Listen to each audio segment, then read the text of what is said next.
रसायन की कुछ मूल अवधारणाएं टॉपिक के अंतर्गत पिछली क्लास में हमने गुणित अनुपात के नियम का अध्ययन किया था और उससे संबंधित एक हम न्यूमेरिकल क्वेश्चन देख रहे थे। तो आइए बच्चों हम उसको बनाते हैं।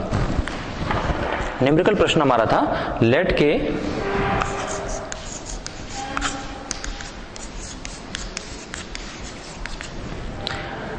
चार ऑक्साइडों में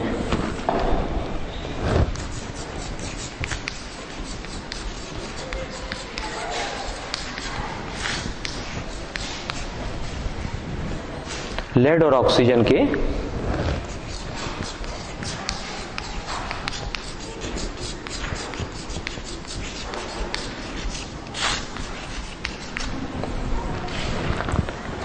द्रव्यमान निम्नलिखित हैं।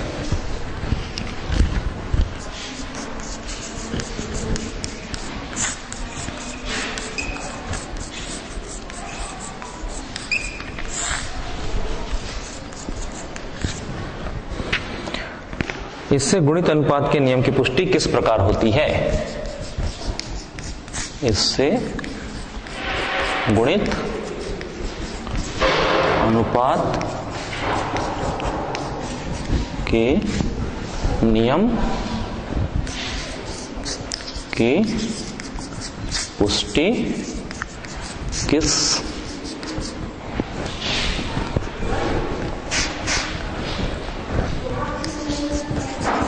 प्रकार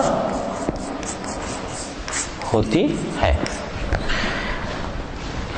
लेड के ऑक्साइड इस प्रकार है, lead suboxide, lead monoxide, lead sesqui oxide,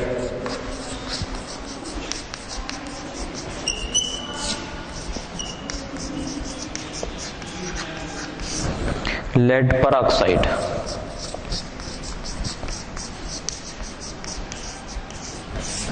इनके द्रव्यमान दिए हैं 5.108 ग्राम, 1.2975 ग्राम, 6.5008 ग्राम और 8.110 ग्राम।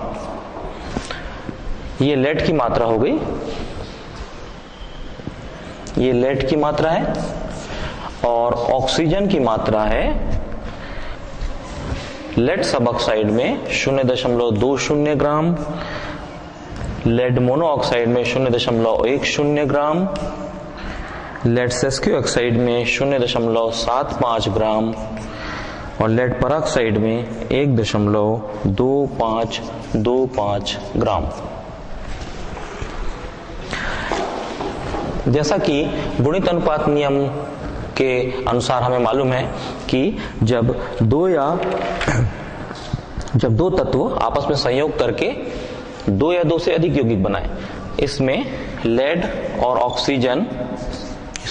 ऑक्सीजन ये दो तत्व हैं और जो एक से अधिक यौगिक बना रहे हैं, तो उनमें से कोई एक तत्व की निश्चित मात्रा दूसरे तत्व के भिन्न मात्रा से संयोग करती है, तो दूसरा तत्व भी आपस में एक सरल अनुपात में होता है। तो यहां पर हम या तो लेड या ऑक्सीजन की एक मात्रा को कांस्टेंट कर ले, समान कर ले और फिर उस आधार पे दूसरे तत्व की जो भी मात्रा प्राप्त होगी हम उनकी अनुपात को चेक करके, देखकर, उसका अवलोकन करके ये देख सकते हैं कि गुणित अनुपात के नियम की पुष्टि हो रही है कि नहीं। तो हम लेड सब ऑक्साइड को में जो लेड की मात्रा है उसको हम कांस्टेंट कर लेते हैं। हम ये मान लेते हैं यहाँ जो है इसको हम मानते हैं ये दिया गया है जो कि 5.108 ग्राम में 0.20 ग्राम ऑक्सीजन प्राप्त होती है। लेड सब ऑक्साइड में 5.108 ग्राम लेड अभिक्रिया करता है और ऑक्सीजन 0.20 ग्राम। परंतु लेड मोनोऑक्साइड में ये मात्रा 1.2975 है और इस प्रकार दूसरे में भी अलग अलग मात्राएं हैं। हम इन्हें समान रूप से 5.108 लेंगे। हम देखते हैं उसको कैसे कर सकते हैं। ये ऊपर वाले हिस्से को मिटा रहा हूं मैं यहाँ पे।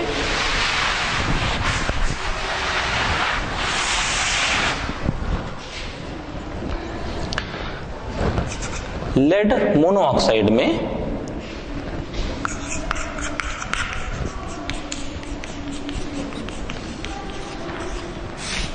लेड मोनोऑक्साइड से हम ले लेते हैं। हम देखते हैं चूंकि 1.2975 ग्राम लेड 0.10 ग्राम ऑक्सीजन से संयोग करता है।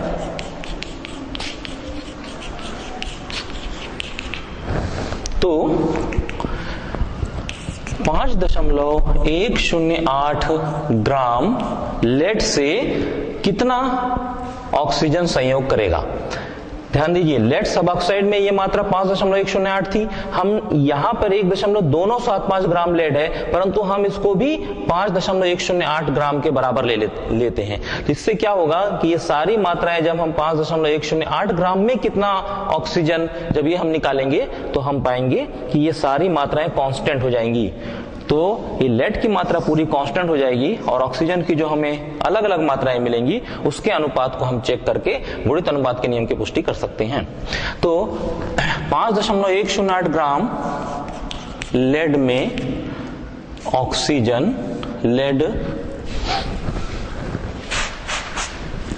से संयुक्त ऑक्सीजन बराबर, अब इसे मिटाता हूं मैं,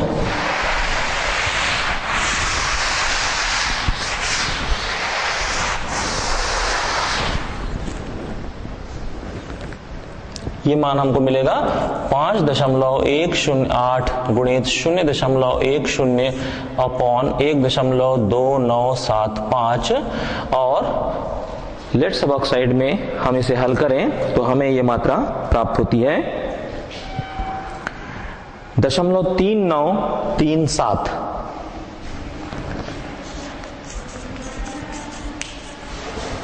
दशमलव 3937।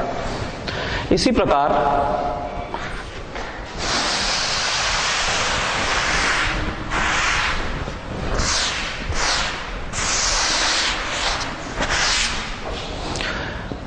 प्रकार लेड मोनोऑक्साइड के बाद में लेड सेस्कियो ऑक्साइड से हम देखते हैं।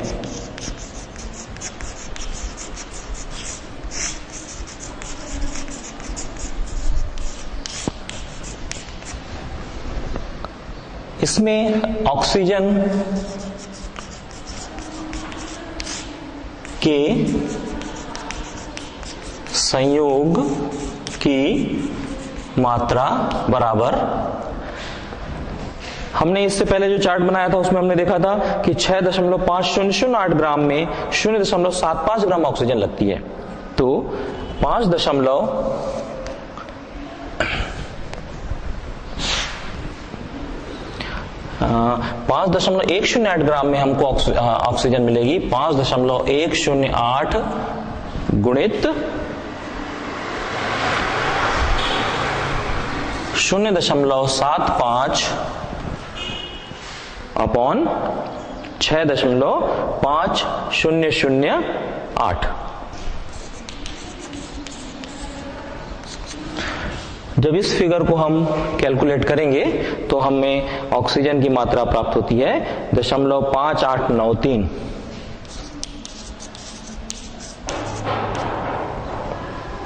यानी हम क्या कर रहे हैं कि लेड सबऑक्साइड में हमें लेड की मात्रा 5.108 दी गई थी।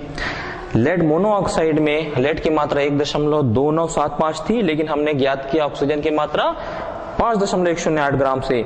और लेड सेस्कियो ऑक्साइड में भी वही किया हमने। अब लेड परऑक्साइड से देख लेते हैं।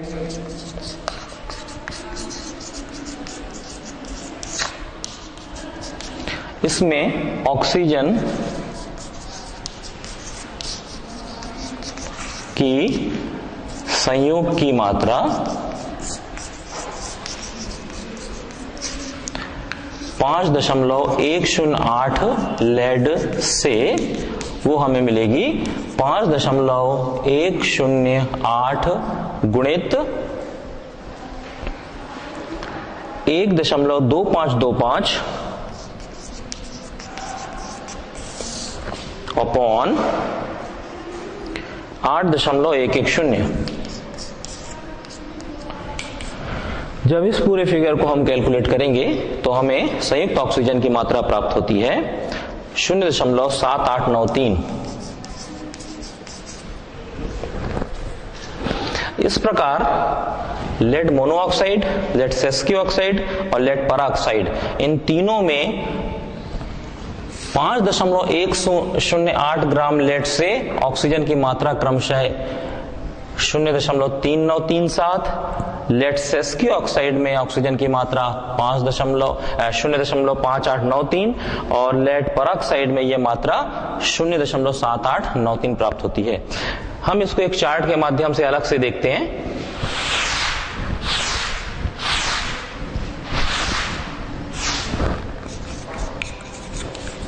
लेड के 5.108 ग्राम से संयुक्त ऑक्सीजन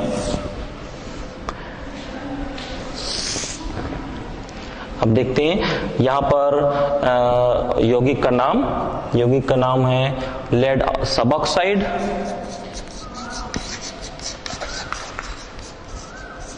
इसमें ये मात्रा दी हुई थी 0.20 ग्राम। लेड मोनोऑक्साइड में ये मात्रा हमने प्राप्त की थी 0.3937।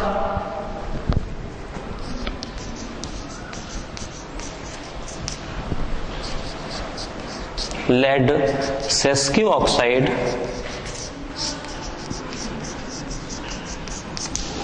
में यहां हम देख रहे हैं सभी यौगिकों में लेड की मात्रा हमने कॉमन कर ली थी जो कि 5.108 ग्राम है और इनसे संयुक्त ऑक्सीजन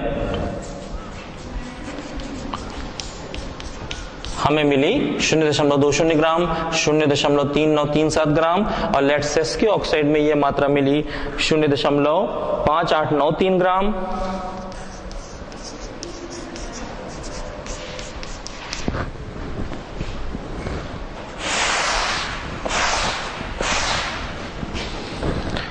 और अंत में लेड पराऑक्साइड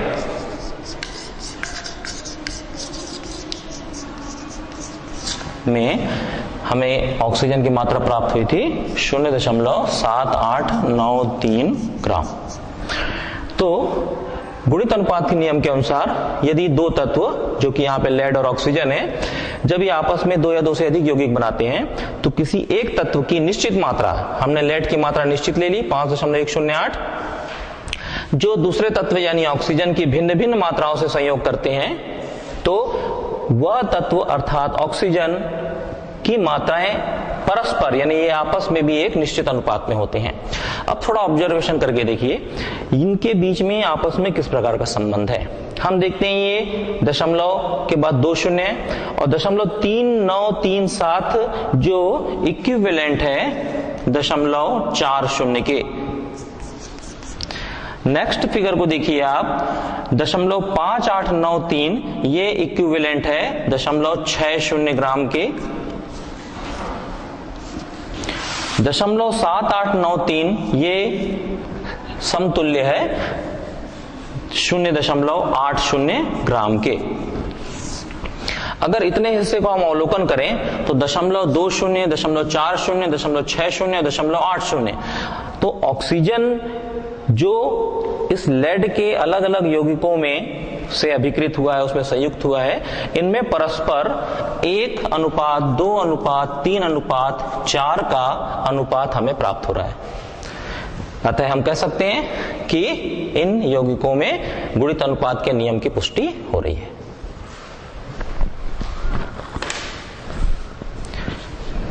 चलिए हम अब आगे देखते हैं रासायनिक संयोग के अगले नियम की ओर।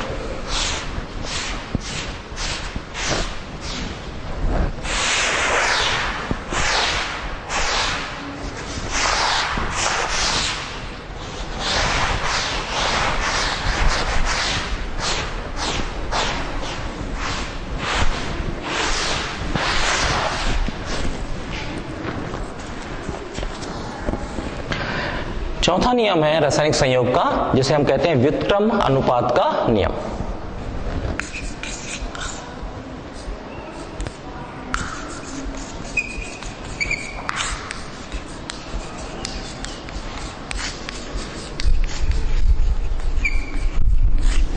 इसे हम तुल्यांक समानुपात का नियम भी कहते हैं।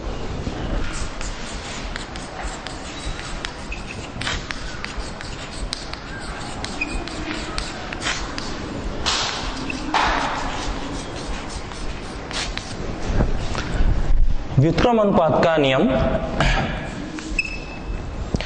के स्टेटमेंट को हम लिखते हैं, ध्यान देते हैं। जब दो तत्वों की निश्चित मात्रा किसी तीसरे तत्व से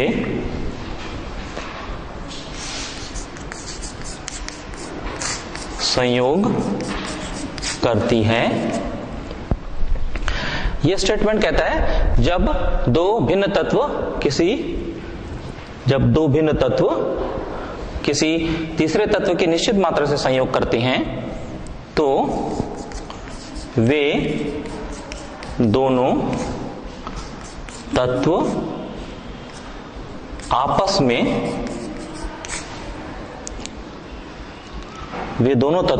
में उसी अनुपात में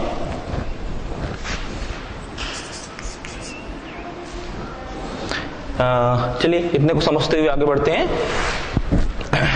थोड़े थोड़े हिस्से को हम समझते हुए इसमें आगे बढ़ते हैं और स्टेटमेंट को पूरा करते हैं। जब दो तत्वों की निश्चित मात्रा, इसको हम थोड़ा दो भिन्न तत्व लिख लेते हैं और स्पष्टता के लिए, दो भिन्न तत्वों की निश्चित मात्रा किसी तीसरे तत्व से संयोग करती है। दो भिन्न तत्व हम ले लें, मान लीजिए एक तत्व हमने ले लिया है कार्बन, एक तत्व हमने ले लिया है ऑक्सीजन। ये दो भिन्न तत्व हो गए, ये किसी एक तीसरे तत्व से संयोग करते हैं। वो तीसरा तत्व अगर मान लीजिए हम ले लेते हैं हाइड्रोजन। अब यहां तक स्पष्ट हो गया, दो भिन्न तत्व की निश्चित मात्रा, अभी तो इसकी मात्राओं को हम बाद में निश्चित करते हैं। किसी तीसरा तत्व मान लीजिए हमने, इसको हमने पहला तत्व लिया हुआ है, इसको दूसरा तत्व लिया हुआ है और हाइड्रोजन को मान लीजिए हमने तीसरा तत्व लिया हुआ है, से संयोग करते हैं। तो हम जानते हैं कार्बन और हाइड्रोजन से जब संयोग होगा तो हमको मिलेगा एक यौगिक CH4, मीथेन मिलता है। अब दूसरा तत्व भी उस तीसरे तत्व के साथ संयोग करता है तो हाइड्रोजन और ऑक्सीजन आपस में मिलते हैं तो एक बहुत ही सरल यौगिक बनता है पानी, H2O। तो इस प्रकार देखिए इतने स्टेटमेंट को हम आपस में आसानी से समझ सकते हैं कि जब दो तत्व, भिन्न भिन्न तत्व किसी तीसरे तत्व के साथ संयोग करते हैं और यौगिक बनाते हैं तो वे दोनों तत्व, यानी कि वे दोनों मतलब कार्बन और ऑक्सीजन, यहाँ पे जो एक तीसरे तत्व की निश्चित मात्रा से संयोग कर रहे थे, तीसरे तत्व से संयोग कर रहे थे, तो ये दोनों भी, अर्थात तो वे दोनों तत्व आपस में एक सरल अनुपात में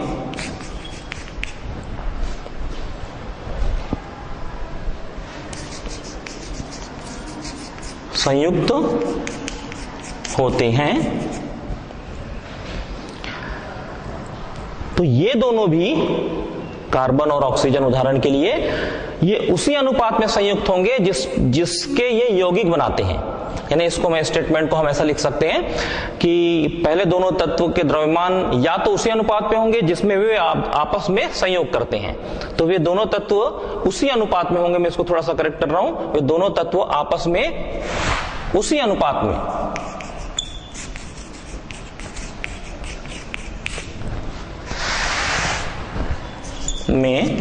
होंगे जिसमें वे यौगिक बनाते हैं।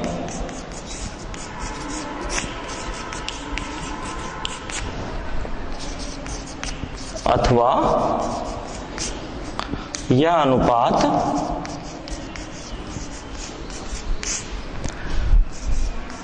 उनके सरल अनुपात होगा।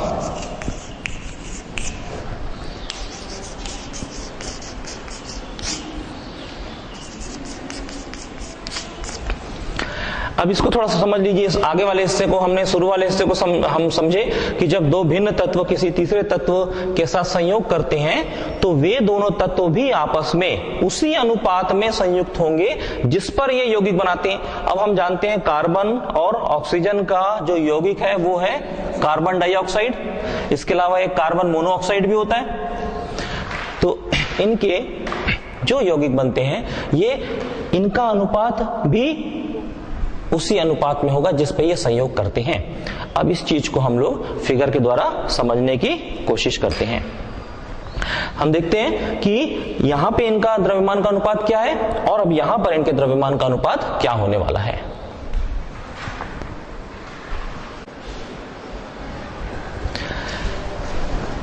तो देखिए इस स्टेटमेंट को बच्चों, व्युत्क्रम अनुपात नियम के इस स्टेटमेंट में थोड़ा सा मैं करेक्शन कर रहा हूं।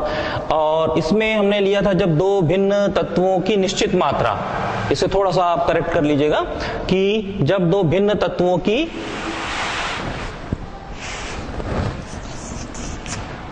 कोई भी मात्रा किसी तीसरे तत्व के निश्चित द्रव्यमान से,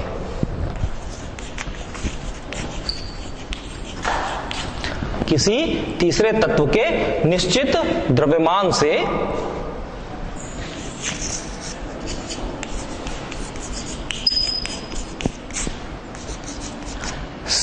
संयोग करती है तो वे दोनों तत्व आपस में उसी अनुपात में होंगे जिनमें वे यौगिक बनाते हैं, अथवा यह अनुपात उनके सरल गुणक अनुपात होगा।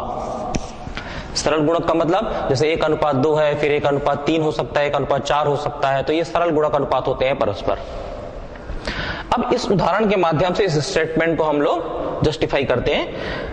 कार्बन और ऑक्सीजन ये दो भिन्न तत्व हो गए जिसकी एक निश्चित मात्रा के तीसरे तत्व से संयोग करना है। तो हाइड्रोजन को हम निश्चित मात्रा ले रहे हैं यहां पे। अब इस उदाहरण को हम यहां पे लिख रहे हैं,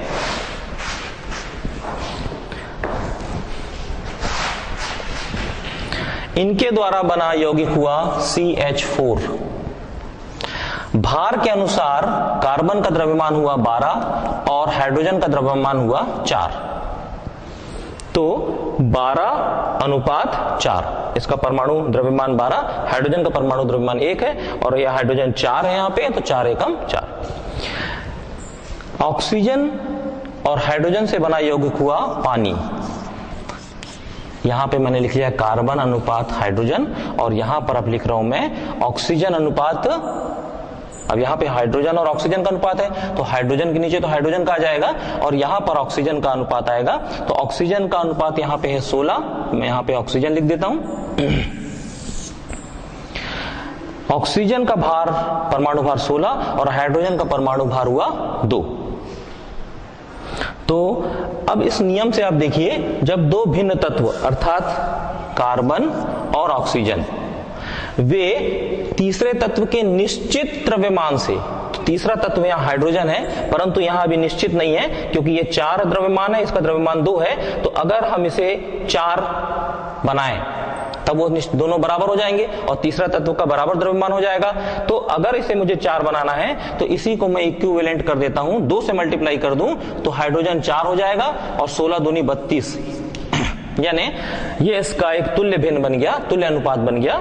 तो अब पानी के बीच में एक अनुपात 16:2 को हम लिख सकते हैं 32:4।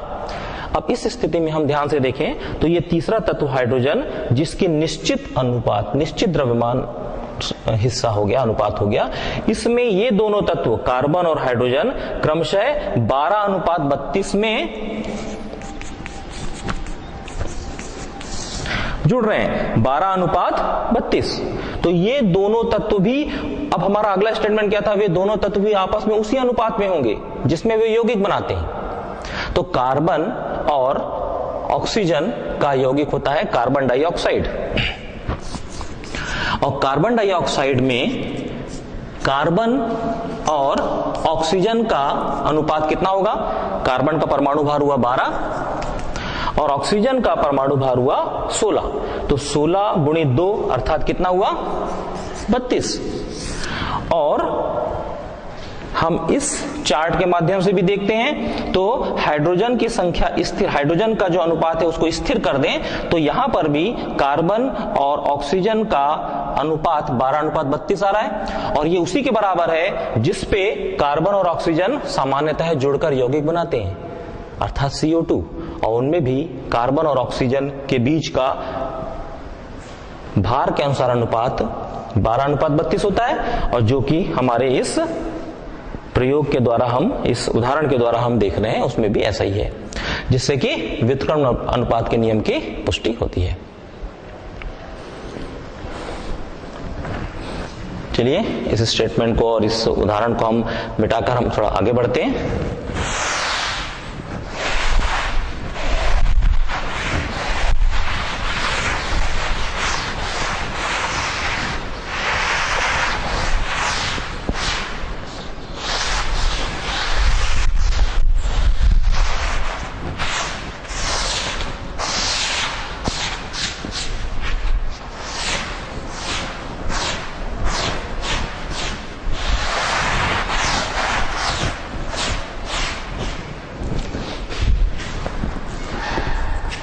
अब हम इसमें से एक न्यूमेरिकल संख्यात्मक प्रश्न लेकर इसे समझने की कोशिश करते हैं।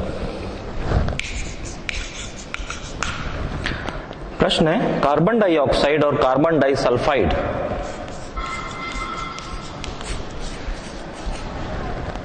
के क्रमशः 27.27% एवं 15.79%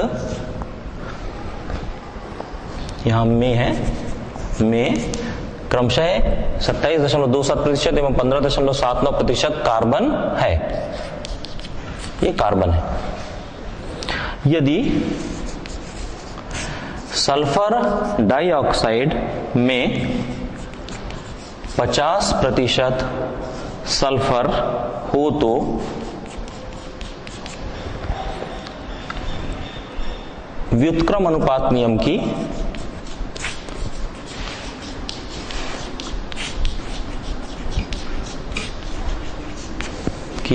पुष्टि कीजिए। व्युत्क्रम अनुपात नियम के कंसेप्ट को ध्यान में रखें तो इसमें दो भिन्न तत्व किसी तीसरे तत्व की निश्चित मात्रा से संयोग कर रहे हैं। तो हम लोग यहां पे देखते हैं, कार्बन डाइऑक्साइड में कार्बन का प्रतिशत दिया हुआ है, तो कार्बन डाइऑक्साइड में कार्बन का प्रतिशत बराबर 27.27%। तो ऑक्सीजन का प्रतिशत कितना हो गया? 100 ऋण 27.27 बराबर 3, 7, 2, हाँ जी 2 और ये हो गया 7, 72.73%। चूंकि ये ग्राम में मात्रा है इसलिए हम इसको कार्बन की मात्रा हम लिख सकते हैं, कार्बन की मात्रा इतने ग्राम और ऑक्सीजन की मात्रा बराबर 72.73 ग्राम। अब नेक्स्ट हम देखते हैं सल्फर डाइऑक्साइड में। सल्फर डाइऑक्साइड में सल्फर की दोनों में यहां पे कार्बन की मात्रा दी हुई है, CH2 है, सॉरी ये कार्बन डाइसल्फाइड में कार्बन की मात्रा बराबर 15.79 ग्राम। तो अब यहां पे कार्बन प्रतिशत में दिया हुआ है तो दूसरा तत्व शेष भाग होगा 100 में से घटाने पर, तो सल्फर की मात्रा हो जाएगी 100 ऋण 15.79 ग्राम, अर्थात ये फिगर हमें मिलेगा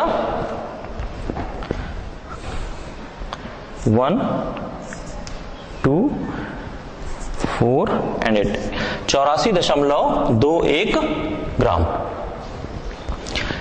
तो यहां पे कार्बन की मात्रा मिल गई हमको, यहां पे कार्बन की मात्रा मिल गई, और ये यहां पे दो भिन्न तत्व कौन से हो रहे हैं? अब उस व्युत्क्रम अनुपात नियम से आप इसको कोरिलेट करने की कोशिश कीजिए।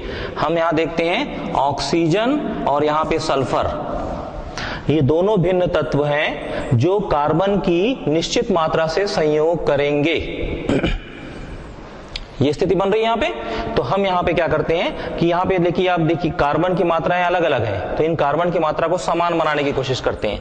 तो चूंकि यहां पे 27.27 ग्राम को स्थिर रहने देते हैं और यहां पे कार्बन की मात्रा को हम स्थिर करने की कोशिश करते हैं, तो यहां पे हम लिख सकते हैं चूंकि 15.79 ग्राम कार्बन में 84.21 ग्राम सल्फर संयुक्त है।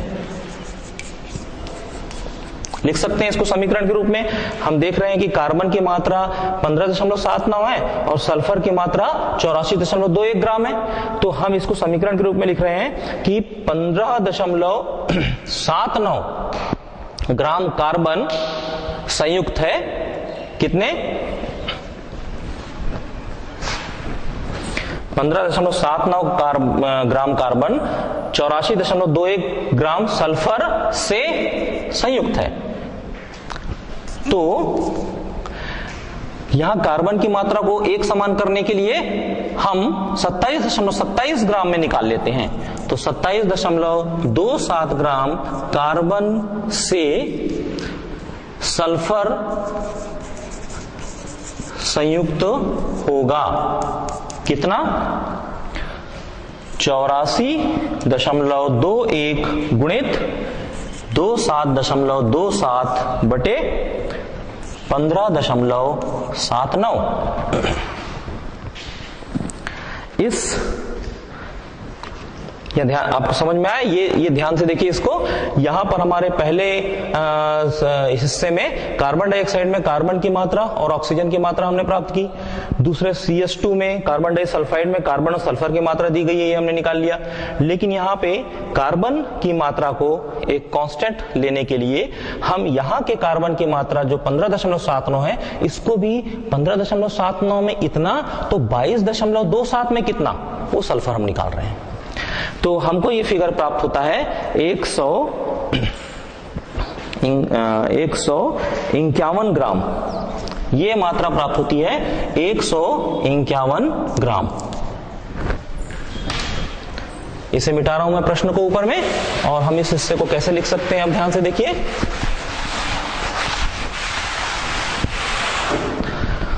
अब हमें जो चीज प्राप्त हुई वो देखिए, कार्बन, ऑक्सीजन और सल्फर। तो कार्बन की मात्रा कार्बन डाइऑक्साइड में 27.27, ऑक्सीजन की मात्रा 72.73।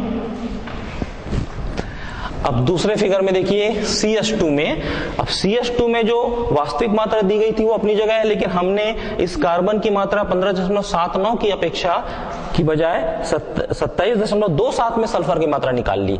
तो अब हम लिख सकते हैं कि इसमें कार्बन 27.27 है, परंतु सल्फर अब है हमारे पास कितना? 151 ग्राम। ये स्पष्ट हो गया। ये हमारे इस कैलकुलेशन से ये जानकारियां मिली। अब व्युत्क्रम अनुपात नियम हमारा क्या कहता है कि कोई दो तत्व किसी तीसरे तत्व की निश्चित मात्रा से संयोग करें। आप यहां से ध्यान से देख रहे हैं कि तीसरा तत्व कार्बन हो गया, जिसकी निश्चित मात्रा हमने ले ली है 27.27 और 27.27, ये दोनों निश्चित हो गया। तो अब हमारा अगला उस स्टेटमेंट का दूसरा हिस्सा क्या था कि ये दोनों तत्व भी उसी अनुपात में होंगे जिसमें वे आपस में संयुक्त होते हैं। अब बताइए, सल्फर एवं ऑक्सीजन आपस में क्या बनाते हैं? एक यौगिक बनाते हैं SO2, ठीक है, सल्फर डाइऑक्साइड। तो इनके बीच में अनुपात कितना होगा? सल्फर डाइऑक्साइड आपस में सल्फर डाइऑक्साइड बनाते हैं, सामान्यतः, और जो यौगिक बनाते हैं उसी अनुपात में वे संयुक्त होते हैं, ये हमारा नियम कहता है। अब पहले ये देख लेते हैं कि इसके बीच में भार के अनुसार कितना अनुपात होता है। तो सल्फर का अनुपात हो गया, सल्फर का भार हो गया 32 और ऑक्सीजन का हो गया 32 दूनी, सॉरी, सल्फर का हो गया ये 64, सॉरी यहां पे हमने पहले ठीक लिखा था इसे, सल्फर का हो गया 32 अनुपात, और ऑक्सीजन का 16 होता है, और 16 का 2 बार 16 दूनी 32। तो इसका मतलब इनके बीच का अनुपात कितना हुआ, 1:1। तो सल्फर डाइऑक्साइड के बीच में जो नेचुरल भार के अनुसार अनुपात होता है वो होता है 1:1, और यहां पर जो हमें अनुपात प्राप्त हो रहा है सल्फर और ऑक्सीजन का, वो कितना प्राप्त हो रहा है हम देखते हैं। तो मैं इसे यहां लिख रहा हूं 72.73:151। अब इनको ध्यान से देखें तो ये लगभग समान है, यानी अगर हम लोग इसको इक्विवेलेंट टू 75 माने और ये इक्विवेलेंट टू 150 हम माने, तो ये हो गया 1:2, 75 का दूना 150। तो हम देखते हैं कि जो अनुपात यहां पे प्राप्त हो रहा है वो 1:2 के समतुल्य है। और सल्फर डाइऑक्साइड जो एक सामान्यतः सल्फर और ऑक्सीजन का यौगिक होता है, उसमें भी ये अनुपात 1:1 है। तो 1:1 और 1:2 ये परस्पर सरल गुणक हैं, जैसा कि हमारे स्टेटमेंट में आया था। या तो इनके बीच में उतना ही अनुपात होगा जिसमें वो आपस में जुड़ते हैं, या उनका सरल गुणक होगा। तो यहां पर सरल गुणक वाली बात आ रही है, ये वास्तव में 1:1 में संयुक्त होते हैं, या उसका सरल गुणक होना चाहिए। तो इस प्रश्न में सल्फर और ऑक्सीजन के बीच में उसका सरल गुणक अर्थात 1:2 का अनुपात होता है।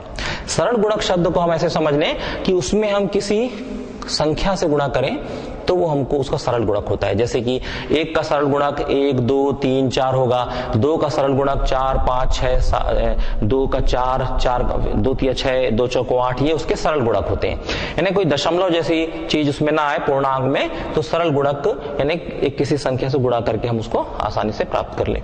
तो इस तरीके से हम इस नियम की पुष्टि यहाँ पे करते हैं।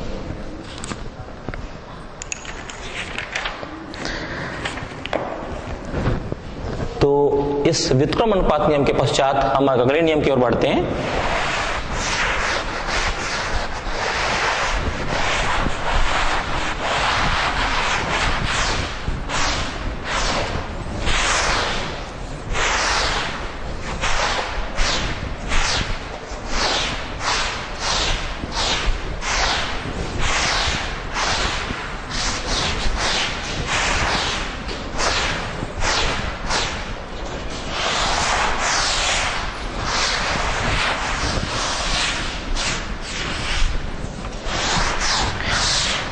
रासायनिक संयोग के जो 4 नियम हमने देखे, पहला द्रव्यमान संरक्षण का नियम, दूसरा स्थिर अनुपात का नियम, तीसरा गुणित अनुपात का नियम, चौथा हमने अभी देखा व्युत्क्रम अनुपात का नियम।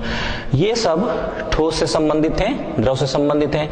लेकिन हम जो अगला नियम देख रहे हैं, 5वां नियम, ये गैसों के आयतन से संबंधित नियम है। तो अगला नियम है गे-लुसैक का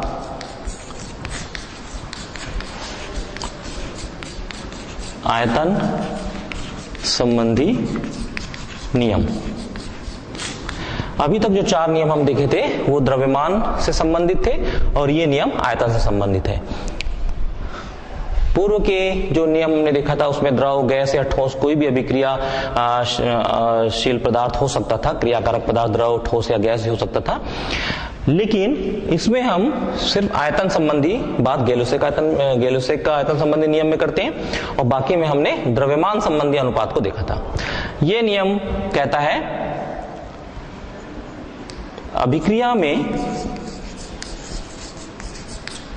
किसी रासायनिक अभिक्रिया में भाग लेने वाले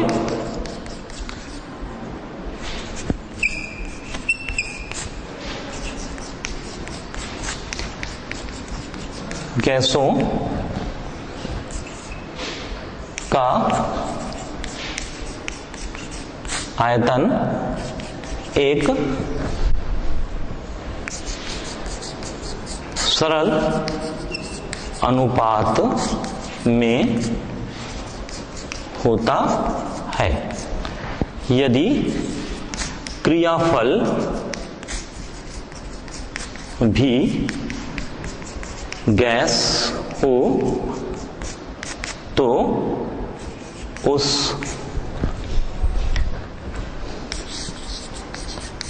क्रियाफल का आयतन भी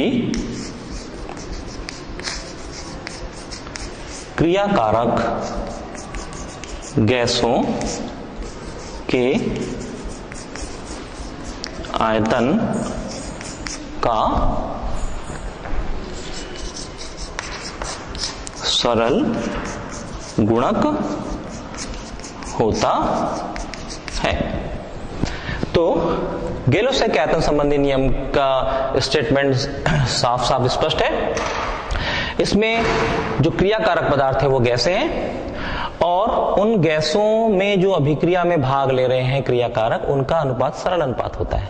लेकिन अगर उसका प्रोडक्ट यानी क्रियाफल भी गैस हो तो वो भी क्रियाकारक गैसों के आयतन से सरल अनुपात में होगा। उदाहरण के लिए यदि H2 और Cl2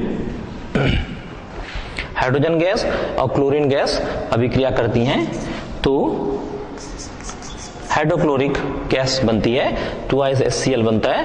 तो यहां पर हाइड्रोजन का आयतन 1, क्लोरीन का आयतन 1 और ये भी गैस है तो इसका आयतन 2। तो इनके बीच में परस्पर 1:2 का अनुपात होगा, जो कि एक सरल अनुपात है। एक उदाहरण और हम देख सकते हैं, nitrogen plus H2 equal to 2 NH3। Nitrogen एक आयतन, 3 आयतन हाइड्रोजन आपस में अभिक्रिया करती हैं तो 2 आयतन अमोनिया गैस प्राप्त होती है। यहाँ क्रियाकारक और क्रियाफल तीनों ही गैस हैं तो इनके बीच में एक सरल अनुपात है जो कि 1:3:2 है। तो इस तरह हम पाते हैं कि गेल-सेक के आयतन संबंधी नियम में जब गैसें अभिक्रियाशील होती हैं तो वे एक सरल अनुपात में होती हैं, जिससे कि हम इस तरह के जितने भी हम गैसें संबंधी उदाहरणों के अनुपात की गणना करते हैं तो इस नियम की पुष्टि होती है। तो बच्चों, आज हम लोगों ने रासायनिक संयोग के नियम देखे, जिसमें व्युत्क्रमण अनुपात का नियम और अंत में गेल-सेक आयतन संबंधी नियम देखा हमने। इसके पश्चात रसायन की मूल अवधारणाओं में इनके संयोग के नियम के बाद अब उन्हें लिखने के तरीके रासायनिक समीकरणों के रूप में हम देखते हैं। जब अभिक्रिया होती है तो उन्हें लिखा कैसे जाता है। तो अगली कक्षा में हम रासायनिक समीकरण के संबंध में बात करेंगे। धन्यवाद।